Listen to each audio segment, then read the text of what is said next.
कायद्याची गोष्ट केली आणि अनिल परब साहेब आलेले आहेत. तर लोकायुक्त महोदयांकडे नेणार आहोत. तसंच 263 कोटीचा स्ट्रीट फर्निचरचा घोटाळा तो देखील आम्ही उचलून धरलं. ते आता टेंडर थांबलेलं आहे. पण अनेक ठिकाणी टेंडर टेंडर टेंडर म्हणजे मुख्यमंत्री आईस्क्रीम पण खातात तर ते टेंडर कोकोनटच खातात असं वाटायला लागलेलं आहे. प्रत्येक ठिकाणी टेंडर शोधत असतात. पण एक गोष्ट महत्वाची जी आपल्या पण लक्षात आली असेल, आमच्या पण लक्षात आलेली आहे आणि तो विषय आम्ही गेल्या एका आठवड्यात धरलेला आहे, तो म्हणजे ह्या सरकारमध्ये अनेक मंत्री असे आहेत, अनेक लोक असे आहेत जे घटनाबाह्य सरकारमध्ये ज्यांना फॉरेन ट्रिप करायला आवडतात. फॉरेन ट्रिप करणं हे चुकीचं नाहीये, पण हे जनतेच्या पैशावर फॉरेन ट्रिप करायला लागलेले आहेत. ह्या ट्रिपमधून, ह्या दौऱ्यांमधून, आणि ट्रिप मी मुद्दामून बोलते कारण ही सुट्टी समजायला लागलेले आहेत, कुठेही काम होत नाहीये. या दौऱ्यांमधून नक्की निघते तरी काय हा प्रश्न आपण आता विचारणं गरजेचं आहे. आपल्याला माहिती असेल 5-6 दिवसापूर्वी मी घटनाबाह्य मुख्यमंत्र्यांचा एक विषय घेतला होता. त्यांचा दौरा निघाला होता जर्मनी आणि लंडन. जर्मनीला काय कारण दिलं होतं बघायचं की हायवे आम्हाला जाऊन बघायचे आहेत. कुठचे हायवे बघायचे आहेत? तुमच्याकडे 7 की 8 वर्षात MSRDCचे खाते आहे, ते सगळे हायवे चुकीचे बनवलेले आहेत का? त्याच सोबत लंडनला काय करणार होते, कुठेही काही आयटनरी आली नव्हती. आता मुद्दा हा आहे की जेव्हा मी प्रश्न विचारला की नक्की तुम्ही जर्मनीला जाऊन करणार तरी काय, लंडनला जाऊन करणार तरी काय, आपल्याला आठवत असेल जेव्हा मी COP26 ला गेलो नोव्हेंबरमध्ये 2020 की 21 त्यावेळी आम्ही पूर्ण ती जी काही आयटनरी होती ती जनतेसमोर आणली होती. प्रत्येक दिवशी जे काही ज्या मीटिंग्स होत होत्या, ज्या काही बैठका होत होत्या त्या आम्ही जनतेसमोर आणत होतो, आपल्याच माध्यमातून आणि ट्विटरच्या माध्यमातून. डॅव्हॉसमध्ये देखील गेलो, त्याचे आउटकम्स लोकांसमोर आहेत.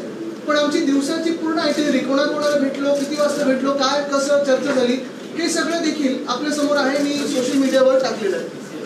आता मुद्दा असा येतो की जेव्हा घटनाबाह्य मुख्यमंत्री ठरवतात की लंडनचा दौरा करायचा आहे, जर्मनीचा दौरा करायचा आहे, नक्की दौऱ्यावर जाऊन करणार तरी काय की जनतेचे पैसे उडवणार, हा जेव्हा मी सवाल केला 30 मिनिटात मुख्यमंत्री कार्यालयातून आपल्या सर्वांना मेसेज आला की हा दौरा पोस्टपोन केलेला आहे.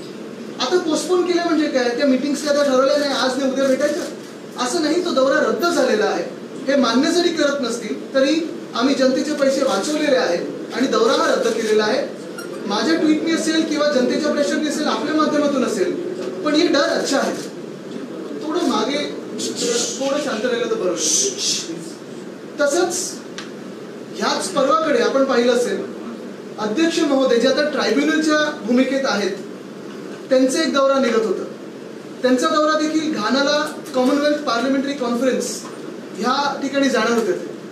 आणि नक्की प्रश्न हाच आम्ही सर्वांनी विचारला. मग मी असतील, संजय राऊत साहेब असतील, अनिल परब साहेब असतील, सुभाष देसाई साहेब असतील, आम्ही सगळ्यांनीच विचारला की हा जोक नाहीये का, हा विनोद नाहीये का की तुम्ही सांगता की आम्ही पार्लमेंटरी कॉन्फरन्सला जाऊन बोलणार आहोत आणि इथे जी पार्लमेंटरी डेमोक्रेसी आहे त्याची हत्या तुम्ही करत आहात.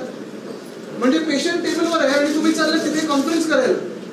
मूळ मुद्दा हाच येतो की स्वतःच्या राज्यात तुम्ही लोकशाही मारत आहात, तुम्ही डिले करत आहात. Justice delayed is justice denied जे आपण बोलत असतो. आता अध्यक्ष नुसतं अध्यक्ष नाही, ट्रायब्युनलची भूमिकेत आहेत आणि तुम्ही अशा महत्वाच्या भूमिकेत असताना सुप्रीम कोर्टाने, सर्वोच्च न्यायालयाने हा निकाल मे मध्ये दिल्यानंतर 1 महिना, 2 महिने, 3 महिने, 4 महिने तुम्ही लांबणीवर ठेवता आणि अजूनही सांगता की अजून विषय पुढे जाईल. नक्की न्याय मिळणार आहे की नाही आपल्या देशात आणि आपल्या देशात लोकशाही आहे की नाही याचं उत्तर जगाला मिळायला लागलेलं आहे. पण देशाची बदनामी घानाला होऊ नये की एका राज्यातून असे येतात, एका देशातून असे येतात की जिथे महाराष्ट्रात त्यांनी लोकशाही मारली आणि इथे येऊन हे पार्लमेंटरी डेमोक्रेसीवर बोलतायत. ह्याच्यासाठी मी त्यांना काल पण विनंती केली होती की तुम्ही जाऊ नका, देशाची बदनामी करू नका. ह्याचा परिणाम हा झालेला आहे की बरोबर 2 दौरे ज्याला काही अजेंडा नव्हता असे हे 2 दौरे हे रद्द करण्यात आले. आता माझा इम्पॅक्ट बोला किंवा तुमचा इम्पॅक्ट असेल, काही असेल, पण जनतेचा दबाव ह्या घटनाबाह्य सरकारवर बसला आणि त्यांना हे 2 दौरे रद्द करायला लागले.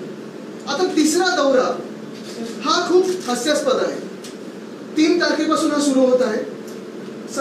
उद्योग मंत्री, सन्माननीय उद्योग मंत्री यांचा दौरा आहे. मला त्या दौऱ्याचा थोडा ब्युरो मिळाला आहे, त्याचा मी तुम्हाला वाचून दाखवतो. मग तुम्ही ठरवा काय हा दौरा आणि कसा असेल.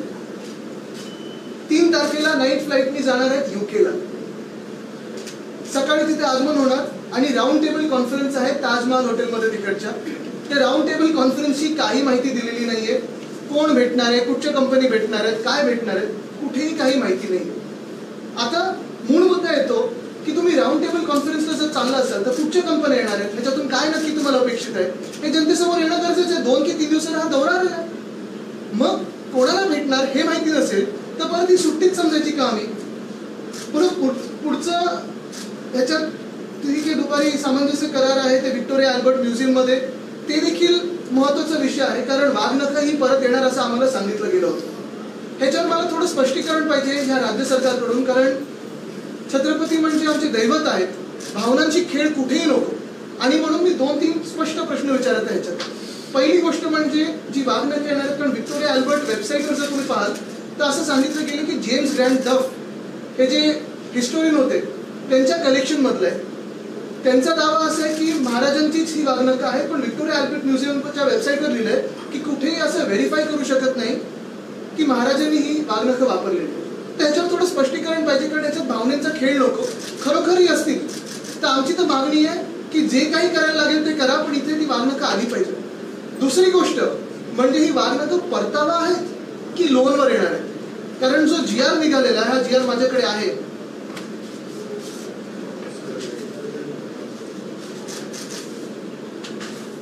हा जो GR आहे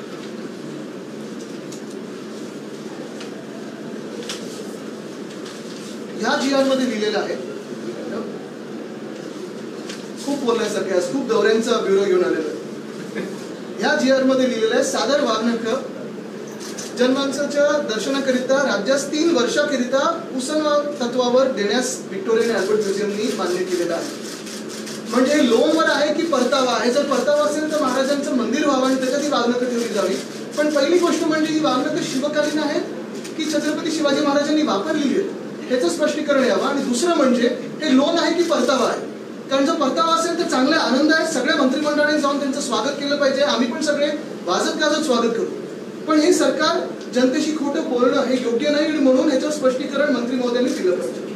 बरं, तिसरी गोष्ट मग ह्या दौऱ्यातच दुसऱ्या दिवशी 4 तारखेला उद्योग मंत्री महोदय आर्टिफिशियल इंटेलिजन्सच्या कॉन्फरन्समध्ये जाणार आहेत. आता काय नक्की ह्याच्यात भूमिका असणार आहे, काय नक्की चर्चा होणार आहे हे आम्हाला माहिती नाही. खूप उच्च कॉन्फरन्स आहे. त्याच्यानंतर 5 तारखेला देसाई साहेब आपण पण अनेकदा दौरे केलेले आहेत, डॅवोसला गेलेले आहात. आपण उद्योग मंत्री असताना मला सांगा, एकदा तरी आपण झ्युरिक पासून डॅवोसला 6 महिने आधी ती कॉन्फरन्स व्हायच्या आधी पाहणी दौऱ्यावर गेलात का? कारण इथे जागतिक आर्थिक परिषद 2024 ची तयारी आणि पाहणीसाठी. आता पाहणी म्हणजे नक्की काय करणार आहे उद्योग मंत्री तिथे जाऊन? स्वतः वर्ल्ड इकॉनॉमिक फोरम साधारणपणे जानेवारीत त्यांची कॉन्फरन्स असते, डिसेंबर पर्यंत जिनिव्हामध्ये बसतात. तर नक्की जाऊन भेटणार आहेत कोणाला डॅवोसमध्ये? आणि काय हे तिकडचे पण पालकमंत्री आहेत का की ट्रॅफिकची कोण कशी ठेवायला पाहिजे, ट्रॅफिकची वाहतूकची सोयव्यवस्था कशी करायला पाहिजे? पाहणी म्हणजे नक्की डॅवोसला जाऊन करणार तरी काय आहे हे सांगावं आम्हाला. कधी कुठच्या राज्यातून, आपल्या देशातून पाहणीसाठी किंवा देशातून, जगातून कुठच्याही देशातून, कुठच्याही राज्यातून पाहणीसाठी मंत्री महोदय 3 की 4 महिने आधी डॅवोसला गेलेले नाहीत. डॅवोस आमच्या कलानगर एवढी गल्ली आहे. त्या डॅवोसमध्ये जे दुकान असतात ती त्यावेळी पवेलियन होतं आणि आपण पण पाहिलं असेल तिथे ह्या चर्चा सगळ्या होतात. मग नक्की कुठची पाहणी आहे तिथे जाऊन हे मंत्री महोदयांनी स्पष्ट करावं किंवा हा दौरा रद्द करायला पाहिजे. ज्या डॅवोसमध्ये जाऊन काही मंत्री महोदयांचं काम नाहीये, काही जबाबदारी नाहीये, तिथे उगीच दौरा करायचा, सुट्टी मारायची, एक तिथे जाऊन स्वित्झर्लंडला जायचंय म्हणून, बर्फ पाहून यायचं म्हणून आम्ही चाललोय जनतेच्या पैशावर जायचं तर स्वतःच्या पैशाने जा. पण उगीच जायचं आणि पाहणी काहीतरी करताना अशी बोटं बिटं दाखवून फोटो काढायचे तिथे, हे योग्य नाही. हे जनतेच्या पैशावर होतंय सगळं, हे तुम्ही पण समजलं पाहिजे आणि आम्ही पण समजलं पाहिजे. आणि जर दौरा हा पुढे गेला तर मी स्वतः रत्नागिरीमध्ये जाऊन त्यांच्या मतदारांना पण विचारणार आहे त्याच दौऱ्याच्या वेळी की हे योग्य आहे की अयोग्य आहे. मग तिथून म्युनिकला जाणार आहेत मंत्री महोदय, तिथे पण एक राऊंड टेबल कॉन्फरन्स आहे, कोणाबरोबर माहित नाही. आणि मराठी डायस्पोरा बरोबर तिथे चर्चा आहे. ठीक आहे, मराठी आपले डायस्पोरा महाराष्ट्रातून तिथे लोक तिथे स्थायिक झाले असतील, चर्चा करा, नक्की करा. पण मूळ मुद्दा हा आहे की हा दौरा निघालाय कशासाठी हे तर कळलं पाहिजे. लंडन 2 दिवसासाठी आम्ही चला बघून येतो, स्वित्झर्लंड बघून येतो, म्युनिक बघून येतो, पण हे जनतेच्या पैशावर कशासाठी होतं?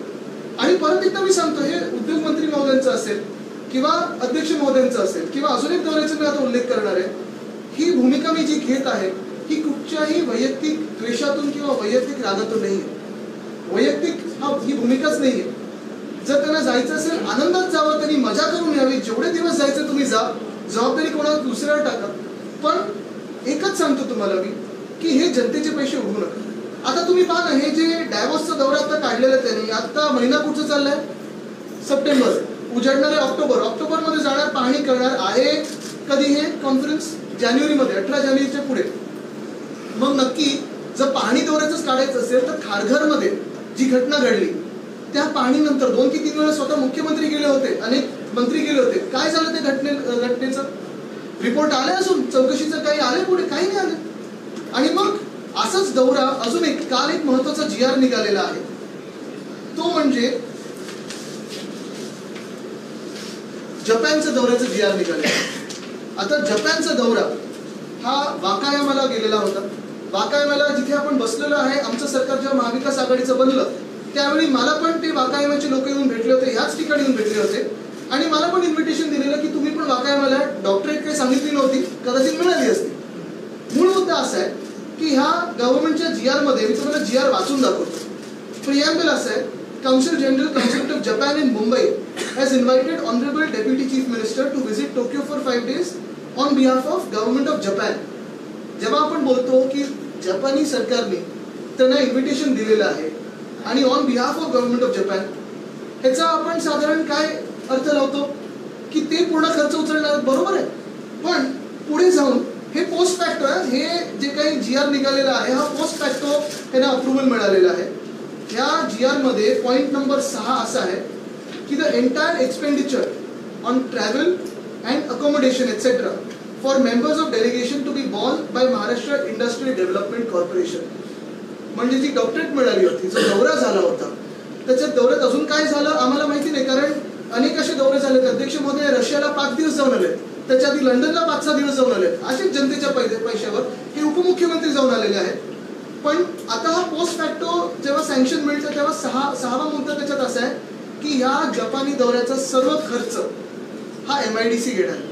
MIDC जर घेणार असेल, उचलणार असेल, तर मग MIDCच्या खात्याचे जे मंत्री आहेत, उद्योगमंत्री, ते ह्या दौऱ्यावर का नव्हते? काय सामंजस्य करार झाले होते या दौऱ्यावर? हा दौरा MIDCचा होता की उपमुख्यमंत्री महोदयांचा होता? हे स्पष्ट व्हायला पाहिजे. बरं, त्याच्यात 7वा मुद्दा असा आहे की the detail report of the tour and outcome of the said tour with suggestions if any should be submitted to the government within 1 month of returning. आले कधी हे? 25 ऑगस्टला. आज तारीख काय? 1 महिना होऊन गेला. रिपोर्ट कोणी वाचला इथे? जपानला जाऊन काय झालं? डिटेल रिपोर्ट आले का कोणाकडे नाही आले. मग असे पोस्ट फॅक्टो सँक्शन तुम्ही देऊच कसे शकता? आणि मग मुद्दा हा राहतो की असे जे दौरे चाललेले आहेत, आता मध्यंतरीच्या काळात आपण पाहिलं असेल, उपसभापती महोदया गेल्या युरोपच्या टूरवर 49 लोक घेऊन गेलेत सोबत. आमदार होते, आमदारांचे परिवार असतील. बरं, मी पुन्हा एकदा सांगतो, हा वैयक्तिक कोणावर राग नाही, वैयक्तिक विषय नाहीये. पण जेव्हा तुम्ही 49 लोक घेऊन जाताय सोबत, दौऱ्याचा खर्च काय असेल, खर्च कोणी केला? जर परिवारांचा खर्च स्वतःहून उचलला असेल तर ठीक आहे, आनंद आहे. पण त्या दौऱ्यात नक्की तुम्ही पाहिलं काय? अभ्यास दौरा, अभ्यास केला काय? हा ट्रान्सलेट कशात होतो हे जनतेला तुम्ही सांगणं गरजेचं आहे. तसंच तुम्ही पाहिलं असेल, मध्यंतरीच्या काळात मी पण वाचलं, ग्राम सडक योजना 13 ऑगस्ट ते 27 ऑगस्ट ऑस्ट्रेलिया न्यूझीलंडच्या दौऱ्यावर जाऊन बघून आलेले. आता पाहू आपल्या गावातले सगळे रस्ते कसे होतात, फटाफट चांगले होतात की नाही. मूळ मुद्दा हाच राहतो. मी परत एकदा सांगेन की ह्या सर्व लोकांना फिरण्याची आवड असेल तर नक्की फिरावं. डॅव्होसला मागच्याच वर्षी आपल्याला माहिती आहे घटनाबाहेर मुख्यमंत्री 28 तास गेले होते. 48 कोटीचा खर्च केला त्यांनी, 40 की 48 कोटीचा. अजूनही हा खर्च MIDC मध्ये आहे म्हणून लोकांसमोर आला नाहीये. पण वित्त विभागाने आम्हाला सांगावं, वित्तमंत्री महोदयांनी आम्हाला सांगावं की हे डॅव्होसचा दौरा असेल, हा MIDCने खर्च उचलणं असेल, हे सगळं योग्य आहे की अयोग्य आहे. कारण एवढं जर पैशाची उधळपट्टी करायला अशा टाइमपासच्या दौऱ्यांवर आपल्याकडे संधी असेल आणि पैसा उपलब्ध असेल आपल्या राज्याकडे, तर शेतकऱ्यांना मागच्या वर्षी जी अतिवृष्टी झाली आणि यावर्षी जो दुष्काळ झाला, मदतीचा हात मिळाला? कुठे नाही मिळाला. ओल्ड पेन्शन स्कीम त्याच्यावर मग करा, तिथे पैसे द्या. हे विषय महत्वाचे आहेत. आणि म्हणून आज आपण पाहत असाल BMC मध्ये जे भ्रष्टाचार चालू आहेत, एस्केलेशन प्रत्येक गोष्टीत होत चाललंय, त्याच्यावर आम्ही वेगळी भूमिका घेणार आहोतच. पण आज मुद्दा एवढाच आहे की एका बाजूला आपण बघतोय की GSTचा परतावा अजून केंद्र सरकारकडून यायचा आहे. तुम्ही कुठेही सामान्य नागरिक म्हणून गेलात तर तुमच्या ह्या परदेशी दौऱ्यावर तिकीटवर GST लागतो, बाहेर जाण्यावर GST लागतो. जास्ती दिवस पडला तर चौकशी देखील लागेल.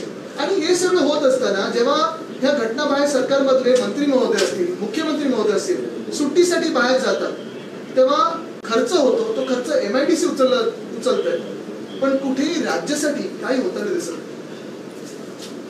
आदित्य जी, दौरे पर आपने सवाल खड़े किए हैं, उप मुख्यमंत्री से लेकर के विधानसभा अध्यक्ष तक के दौरों पर क्या आपने मांग की है और किस तरीके के दौरे पर? आपने देखा होगा कि पिछले हफ्ते में 2 दौरे महत्वपूर्ण जो थे, एक्चुअली महत्वपूर्ण थे ही नहीं क्योंकि महत्वपूर्ण व्यक्ति जाने वाले थे, लेकिन टाइम पास के जो दौरे थे, पहला था हमारे जो इलीगल CM है वो जाने वाले थे जर्मनी और लंदन. जैसे ही मैंने ट्वीट करके पूछा कि आप वहां जाके क्या करने वाले हो, शेड्यूल तो बताइए, 30 मिनटों में ये टूर कैंसिल हो गया क्योंकि शेड्यूल ही नहीं था, कुछ एजेंडा ही नहीं था, छुट्टी करने जाने वाले थे, लोगों के पैसे उड़ा के जाने वाले थे, इस्तेमाल करके जाने वाले थे, तो ये दौरा रद्द हो. कल जैसे मैंने देखा, आपने भी देखा होगा कि अध्यक्ष महोदय जो हमारे हैं, जो अभी ट्राइब्यूनल के रोल में है, वो भी जाने वाले थे घाना कॉमनवेल्थ पार्लियामेंट्री कॉन्फ्रेंस के अवसर पर. और अगर आपने देखा होगा, यही मैंने सवाल पूछा कि वहां जाके आप क्या बात करोगे. हमारे राज्य में, महाराष्ट्र में आपकी जिम्मेदारी है कि जो डिस्क्वालिफिकेशन की केस है उसको न्याय दिया जाए, उसको सुनावी. लेकिन वो सब छोड़ के जाने वाले थे घाना कॉमनवेल्थ पार्लियामेंट्री कॉन्फ्रेंस को. तो ये तो एक विनोद बन जाता, एक जोक बन जाता कि वहां जाके पार्लियामेंट्री डेमोक्रेसी के बारे में बात करते हैं और यहाँ अपनी ही डेमोक्रेसी को मार रहे हैं. यही बात मैंने जब यही सवाल जब पूछे तो ये भी टूर कल रात को कैंसिल कर दिए. और तीसरा सवाल मेरे अभी जो उद्योग मंत्री महोदय वो जाने वाले हैं डेवोस और लंदन और म्यूनिक. डेवोस में जाके कौन सा दौरा करने वाले हैं? डेवोस की परिषद जो होती है वर्ल्ड इकोनॉमिक फोरम की, वो तो होती है जनवरी में. तो अभी जाके किससे मिलने वाले हो भाई, क्या करने वाले हो? वहाँ कोई भी नहीं. डेवोस तो एक साधारण गांव बनता है जब कुछ वर्ल्ड इकोनॉमिक फोरम की चीजें नहीं होती. तो जाके क्या देखने वाले हो? अगर आपको छुट्टी पे जाना है, छुट्टी मनानी है, तो खुद के पैसों से जाए. वैसे ही DCM साहब का जो दौरा था, वो पूरा दौरा जो है, अगर आपने देखा, पूरी टूर जो है जापान की, वो भी स्पॉन्सर कर रही है MIDC पोस्ट फैक्टो अप्रूवल की. सर हमें तो लगा था कि वो जो डॉक्टरेट मिली और जो पूरा टूर था, वो पूरी की पूरी टूर जापान की सरकार खर्च उठा रही है. लेकिन अभी आप देखें तो महाराष्ट्र की सरकार करी. ये क्यों? ऐसे ही अगर छुट्टी मनानी है तो जाओ छुट्टियों पे, कोई आपको रोकना नहीं है. और ये कोई पर्सनल बात नहीं है, लेकिन जनता के पैसे का इस्तेमाल मत करो अपनी छुट्टियों के लिए. लेकिन जब आप लोग भी दौरे पर गए तो उसको अब ये कंपैरिजन नहीं करेगी सरकार? बिल्कुल करना भी चाहिए. मैं तो कहता हूँ प्लीज करिए, क्योंकि हमारा COP26 का जो दौरा था या फिर हमारा जो डेवोस का दौरा था, देसाई साहब, मैं और नितिन राउत साहब खुद स्वयं उस पे थे. अगर आपने देखा होगा कि हमारी पूरी दिन में जो भी मीटिंग्स होती थी वो सारे ट्विटर पे थे. हमारी टूर थी डेवोस की, कंपेयर कीजिए ये इलीगल CM के दौरे के साथ. एक भी मीटिंग बता नहीं पाए, लेकिन 40 करोड़ का खर्चा किया है 28 घंटों में. हमने जो 3-4 दिन वहाँ बैठाए, सारे के सारे जो खर्चे हैं, सारे के सारे जो मीटिंग्स हैं, वो जनता के सामने और उसका आउटकम भी सामने जनता का. जो उन्होंने आउटकम दिखाया है लास्ट डेवोस के दौरे से, चलो जाइए उन कंपनियों से मिलिए और देखिए वो कंपनियां है भी है ना. CM सर का ये कहना है कि जिस तरह से FDI का जो इन्वेस्टमेंट आ रहा है वो आपकी सरकार में नंबर 2 पे था महाराष्ट्र और नंबर 1 पे आया है उनके दौरान, उसको लेके क्या? नहीं, वो तो वेदांता फॉक्सकॉन से भी और बड़ा एक इंडस्ट्री लाने वाले थे. तो वो बातें करते रहते हैं, बहुत सारी घोषणाएं करते रहते हैं. मेरे नाम के सिवा सब उन्होंने घोषणा कर दी है.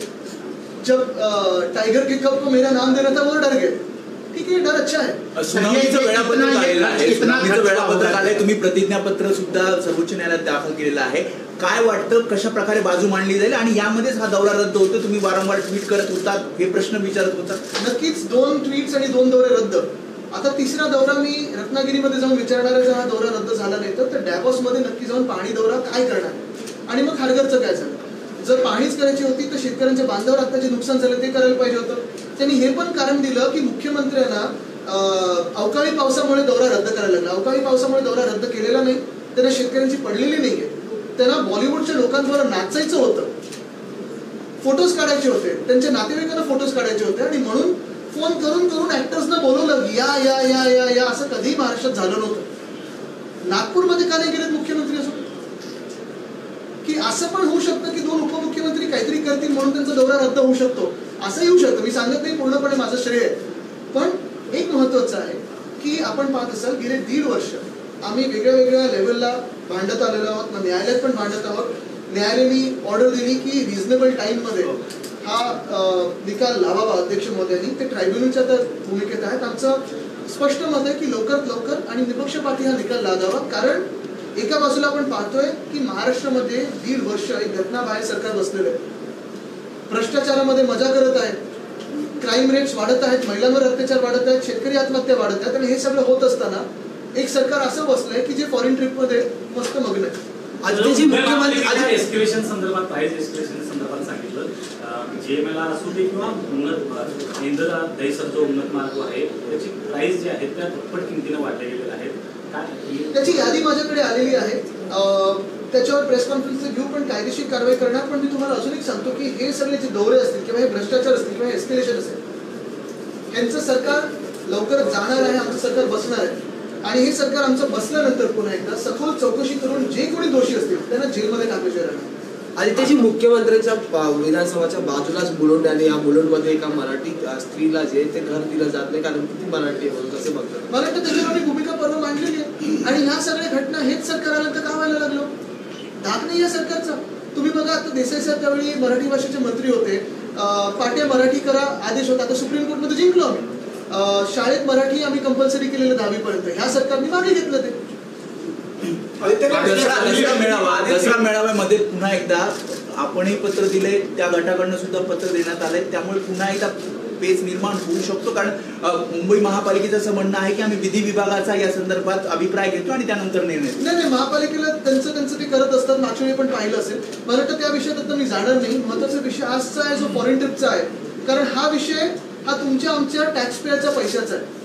आणि हे जाऊन जशी तिथे मजा करून येतात. मी परत एकदा सांगतो, सुट्टीवर जायचं आनंदात जा. काही लोकांना सुट्टीची गरज पण आहे, जसे निर्णय घेत आहेत त्यांनी घ्यावं.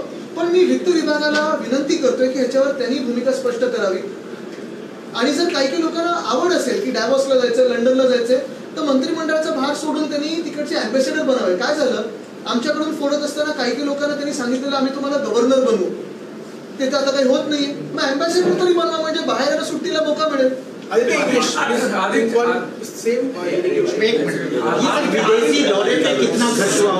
टोटल महाराष्ट्र सरकार में देखिए, पहले तो ऐसे था कि कहा गया था कि डॉलर 1 को 1 आएगा रुपए को, ऐसे 2014 में कहा था, वो तो हुआ नहीं. अभी आप ही कन्वर्ट कीजिए, क्या दौरे के खर्चे और क्या कन्वर्जन में आता है. लेकिन भार ये हम जनता उठा रही है. मेरा जज सिर्फ इसी बात कहता था कि अगर विदेशी दौरा हो रहा है तो ये छुट्टियों के लिए जा रहे हैं, कोई आउटकम नहीं है. और छुट्टियों की अगर कई लोगों को जरूरत होगी तो बिल्कुल जाए, लेकिन हमारे पैसे इस्तेमाल मराठी भाषिकों को लेकर के जो एक बार फिर मुद्दा गर्मा है, शिवसेना किस तरीके से मला वाटतं आम्ही कालची भूमिका स्पष्ट केली आहे. महत्वाची नाही, तुम्ही आता तेच प्रश्न विचारला, मुख्यमंत्री काय करणार हा प्रश्न मागणी मुख्यमंत्र्यांचा. आणि असं तुम्हाला सांगतो, जसं काल ही घटना घडलेली आहे, महिलांवर अत्याचार वाढत चाललेले, शेतकरी आत्महत्या वाढत चाललेली. आपण पाहताय की अजून एक म्हणजे क्राईम रेट वाढत चालले, दंगली वाढत चालले. पण मुख्यमंत्री काहीच करत नाही. मुख्यमंत्री लंडन आणि जर्मनीला जायचं. लेकिन आपका मुद्दा आपने उपस्थित किया है कि जो क्रेडिबिलिटी है उस पर एक क्वेरी है कि क्या वो सच में छत्रपति के वाहन है या नहीं, है गवर्नमेंट लाइक. छत्रपति शिवाजी महाराज हमारे लिए दैवत है, भगवान है. और अगर उनके नाम पे कोई भी यहाँ कुछ करने जाता है, मेरा यही स्पष्ट मेरी भूमिका रहेगी कि जो बात हो सच बात हो, स्पष्ट बात हो. अगर ये जो वागनाक है सही में उनके होंगे, क्योंकि अगर आप देखें तो विक्टोरिया एल्बर्ट म्यूजियम पे जो वेबसाइट है उसमें कहा गया है, स्पष्ट रूप से कहा गया है कि जेम्स ग्रैंड डफ के कलेक्शन है, उनका क्लेम है कि छत्रपति के है. लेकिन ये वेरीफाई हो नहीं सकता. मेरा मानना ये है कि चलो है भी तो वो यहाँ लाया जाए, लेकिन ये रिटर्न के बेसिस पे लाया जाए और यहाँ उनका मंदिर हो. यही मेरी भूमिका रहेगी. ऐसे ना हो कि सरकार कह रही है कि हम वापस ला रहे हैं लेकिन ये लोन पे, तो यही बात स्पष्ट है. शिरडी का साईं बाबा संस्थान जो है वो पूरे देश में अलग अलग जगहों पे मंदिर खोलना चाह रहा है, जैसे फ्रेंचाइजी की तरफ से, और गली और नुक्कड़ में भी अगर कोई चाहता है तो उसे 50 लाख रुपए हो देंगे. उसको लेकर स्थानीय लोगों का विरोध भी है. क्या जरूरत है, क्या शिरडी साईं बाबा संस्थान को क्या पूरे देश में अलग अलग जगह खोलना, या फिर जो गाँव है जो है उसी को मत बनाया? देखिए, साईं बाबा की जो जगह है वो तो हर एक के दिल में है. इस विषय पे मैं ज़्यादा नहीं बोलूँगा, क्योंकि थोड़ा एक उस पर मुझे पढ़ना भी जरूरी होगा. दूसरी बात यही है कि आज का जो विषय है वो सबसे महत्वपूर्ण है, उस पर मुझे बात पे ज़रा जोर ज़्यादा देना है, क्योंकि ये बात जो है वो अभी 1, 2, 3 तारीख की है. मराठा आरक्षणाच्या एकंदरीत संदर्भात सरकार अद्यापही वेट अँड वॉचच्या भूमिकेतच वेट अँड वॉच बरोबर आहे, पण जनरल डायर कोण आहे, आदेश कोणी दिले लाठीचार्जचे अजून कळतच नाहीये, चाललेत सुट्टीवर. पण तुम्हाला काय वाटतं रंगे पाटलांनी जे अल्टिमेटम दिले, प्रत्येक प्रश्न जरी विचारला तरी मी ह्या सुट्टींवर येणार आहे, कारण हा प्रश्न महाराष्ट्राच्या आर्थिक स्थितीबद्दल आहे. Aditya, let's talk in English. You are raising the questions on the visit. We can talk in French also. Parlez-vous français? Let's talk in English. मला पण तेवढंच येतं. The question on the visits of CM. नाही पण ते मंत्री महोदयांना शिकायला लागेल ना, एवढे दौरे करतात आता बाहेर. You are talking about the visits of CM and Speaker and President. Currently, also you are talking about industrial visit. What do you have to say? I have brought to light the issue of the Chief Minister, illegal Chief Minister of Maharashtra of this regime, of this dictatorial regime, wanting to fly out to London and Germany for a holiday. The minute I asked him about his schedule, within 30 minutes the trip was apparently postponed, it stands cancelled. Likewise, I raised an issue about the Speaker of Maharashtra, who is a tribunal now for our case. He has to adjudicate on our case. I asked him that he is going to Ghana for the 66th Commonwealth Parliamentary Conference. Within a few hours of me asking him a pertinent question about what will he speak then, when he himself is trying to kill democracy in Maharashtra by delaying the case, the trip stands cancelled. Now the third question is about the Industries Minister, who has planned a nice lovely holiday in London, Davos and Munich. In London he is going to attend some roundtable conference. We don't know what it is about. Is it about sports? Is it about football, cricket or industries? We don't know. There is no clarification on it. Then he will be attending an artificial intelligence conference. We don't know what it is about or what he will be doing there. Then he is going to Davos. The most beautiful part about this irony is that the World Economic Forum meets in Davos in January. And he said Pani Daura. He is going to inspect Davos. In what capacity is he going to inspect Davos? Is he going to adjust the traffic cones there? Or is he being sent there to insult him? Is the Chief Minister sending him to insult him? We don't know what it is, but there should be a clarification, because otherwise this is a waste of taxpayer money. And then he is going to Munich for another roundtable conference. Again, there is absolutely no clarity on who he is going to meet. But this 4-5 day conference that he is indulging in, is it a holiday at our expense as taxpayers, or is there some specific outcome? Because the last time he and the Chief Minister had gone to Davos, the trip lasted for 28 hours of the Chief Minister, and an expense of 40 crores, almost 40 crores was incurred by the MIDC. Likewise, the Deputy Chief Minister visited Japan. In that tour, if you realize, we thought it was an invitation from the government of Japan on expenses to be taken care of by Japan. Now we realize there's a post facto sanction to the trip from MIDC, and they are claiming that all the expenses will be borne by the MIDC. We don't know for what, because there was no MIDC minister, there was no industries minister. But more importantly, there is a clause 7 in the GR that states that within 1 month of return, the delegation has to file a report, a detailed report on what were the outcomes and what happened at that thing. It's been more than a month, we have never seen the report. So the point is, if you want to go for a holiday, this is not a personal issue. If you want to go for a holiday, you deserve a holiday. Some people need to be sent on a holiday.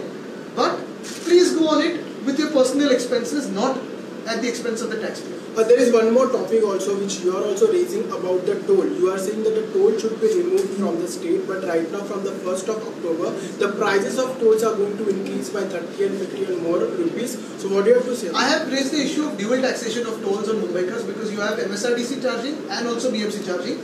I have taken a detailed press conference on it, and as I have said, this issue of wrong taxation, dual taxation, we will raise it when our government is in power soon, because this government is a friend of builders and contractors. They don't want to do it. Sir, toll नाके को लेकर अभी आपने जो कहा उसी पे सवाल है। 1 तारीख से 12 से 19% जो है टोल टैक्सेस बढ़ाने वाली है केंद्र सरकार, इसके ऊपर आप क्या कहेंगे, क्योंकि आपने पहले भी इसके लेकर विरोध जताया था। मैं केंद्र सरकार से ये भी पूछना चाहता हूँ कि ये जो महाराष्ट्र सरकार है, वो जो छुट्टियां मना रही है, वो भी उनको सही लगती है क्या? Thank you sir.